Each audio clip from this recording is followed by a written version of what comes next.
একজন কোরআন প্রেমী মাত্রই এটা জানার কথা, কোরআনের সঙ্গে আমাদের সম্পর্ক কেবল তেলাওয়াতের নয়, এটি জানার, বোঝার, ভালোবাসার এক নিরন্তর সফর, হৃদয় দিয়ে অনুধাবনের এক তাদাব্বুরের সফর।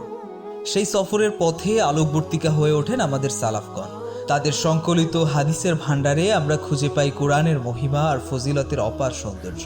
কিন্তু শুধু ফজিলত জানা আর মাঝে মধ্যে তিলাওয়াত করাই কি কোরআনের প্রতি ভালোবাসার বহিঃপ্রকাশ? এই প্রশ্নের চমৎকার উত্তর হতে পারে ইমাম নাসাই রহিমাহুল্লাহর সংকলিত ফাজায়েলে কুরআন। এটি অনন্য এক সংকলন, যেখানে মাত্র 126টি হাদিসে উঠে এসেছে কোরআন নাজিলের শুরু থেকে শেষ পর্যন্ত নানা ঘটনা প্রবাহ।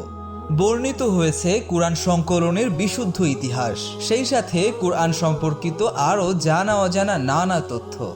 এই বই শুধু আলিম বা তলিবুল ইলমদের জন্য নয়, যে কোনো সচেতন মুসলিমের জন্য অপরিহার্য এক পাঠ। কারণ কোরআন আমাদের জীবনের দিশারি, আর তার ফজিলত জানা ভালোবাসারই এক অভিব্যক্তি।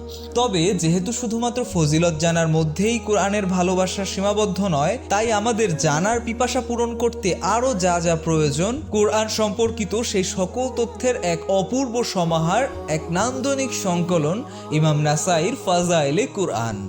আপনার ঘরে থাকুক এমন একটি সংকলন যা শুধু জানাবে নয়, জাগিয়ে তুলবে আপনাকে ইনশাআল্লাহ।